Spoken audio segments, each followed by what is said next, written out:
Kashmir. So very typically, I thought that we are going to make a film on, Kashmir, meaning it's about how films are made on Kashmir. So I said, well, it's been done to death, what's new? And then he told me about the Kashmiri Pandit angle. Now, this is so surprising that we have a lot of Kashmiri Pandit friends in the film industry. And yes, one has heard from them in bits and pieces about how they had to, how they left Kashmir, but no one has actually spoken about this in detail. And when Vivek gave me a little, rundown of the whole situation, I first completely disagreed with him. I was in denial. I said something like this has never happened. Yes, we've been persecuted for 1,000 years. It started in, 1000 AD when Muhammad Ghaznavi came and, he invaded India, and then there was this 700-800 years of Islamic rule, then about 250 years of British rule. But that was all in history, nothing of the sort has ever happened in the recent past. And it was terribly shocking for me to realize that this incident actually happened in my lifetime, not just my lifetime. It didn't even happen when I was a child. This happened when I was working. I had made a name for myself. I was earning a living. And I felt so guilty that how did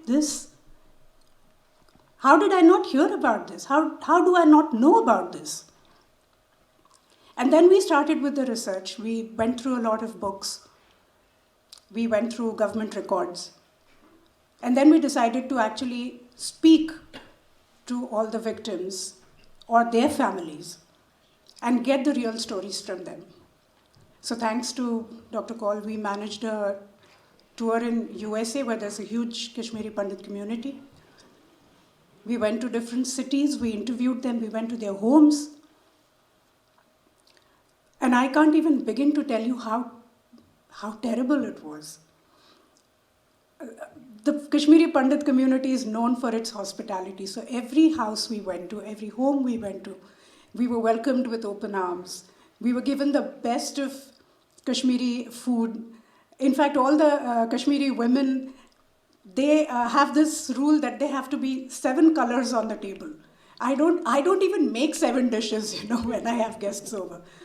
So we had lots of dishes, and we were made to eat. We were, in India we have this force feeding. Nahi, thoda aur lo. All that happened. And then they would sit for their video interviews. And then the stories would start coming out. And you've seen all the stories, one after the other. It was absolutely impossible for us to take this kind of pain. And practically every interview I started crying. I mean, how does one react when someone tells you, someone who's just fed you wonderful food, somebody who's just sat down and, cracked jokes with you and laughed with you, when that person sits in front of you and starts narrating an incident when her father was cut into 50 pieces, put in a sack, and that sack was thrown in Jhelum River. How do you react? How do you even process that kind of information and that grief? So very typically when we were doing about 3 to 4 interviews every day, and we were having roundtable meetings in the evening where there were about 20-25 people from the community talking to us. Along with this sense of guilt that I had of not knowing the stories, I also started developing a sense of betrayal. My government, my media, never told me these stories. They never let the truth come out. And then, of course, when we heard about the whole genocide, and one started reading more and more about it, I started reading about all the genocides that happened in the world.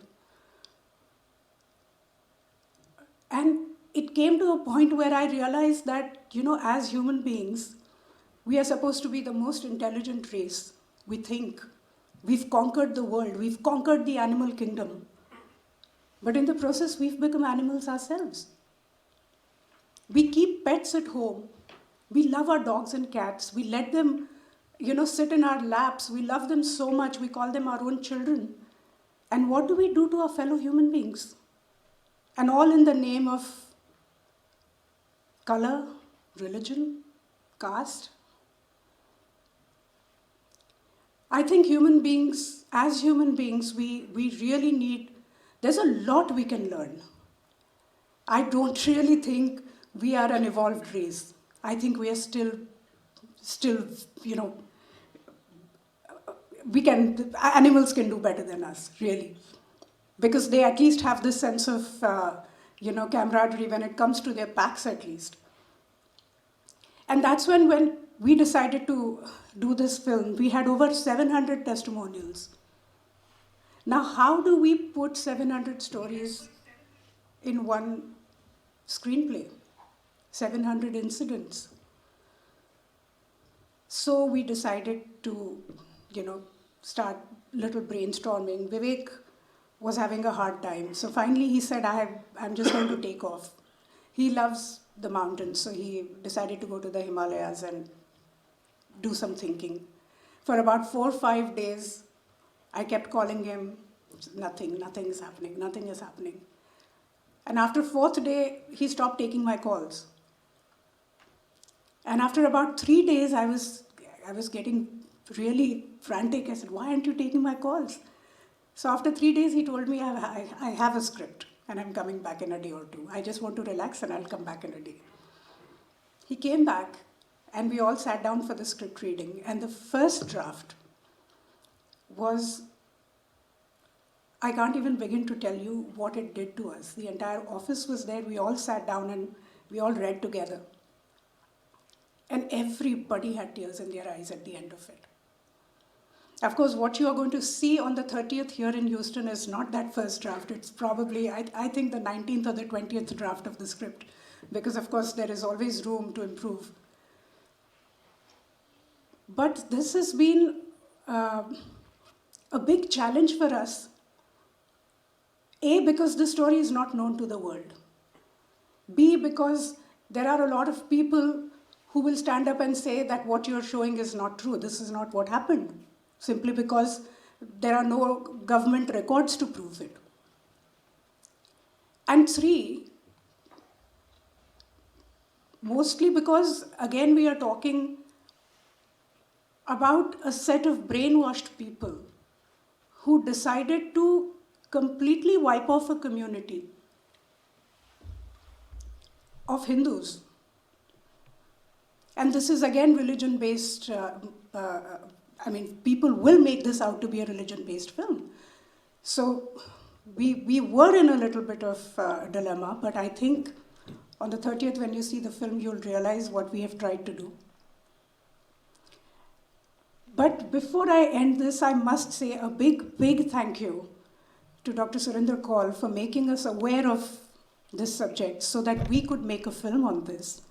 And a big thank you, real gratitude from my heart to the entire Kashmiri Pandit community who trusted us with their stories, we scratched their wounds, which they had kept buried inside, for 30 years. And they came out in the open. They told us everything.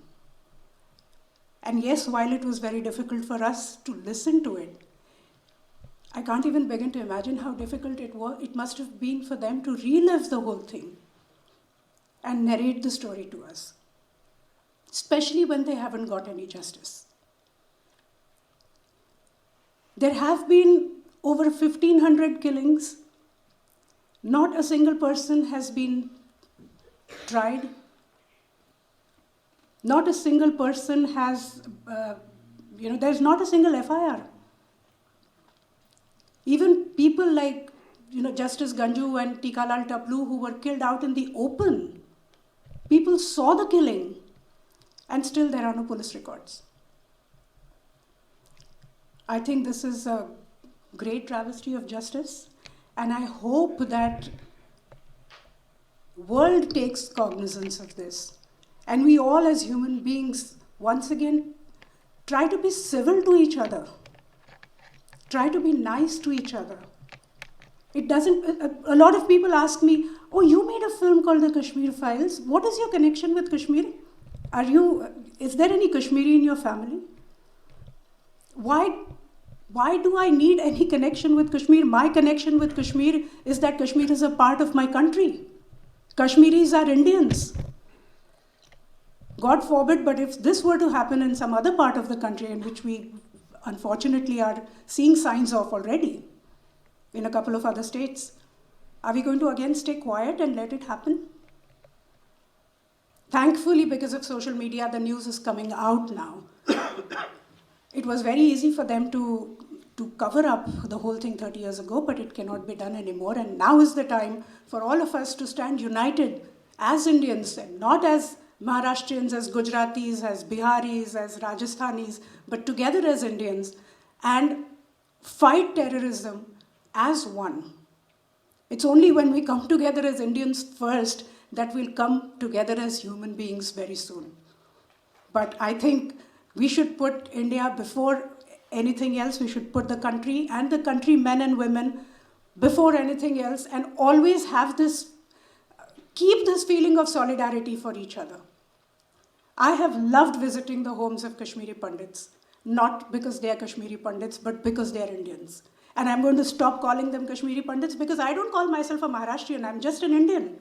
So why should we keep calling this community Kashmiri Pandits? They are Indians first, then they are Kashmiri Pandits.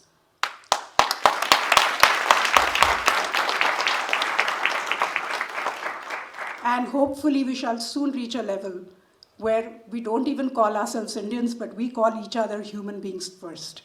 Thank you very much.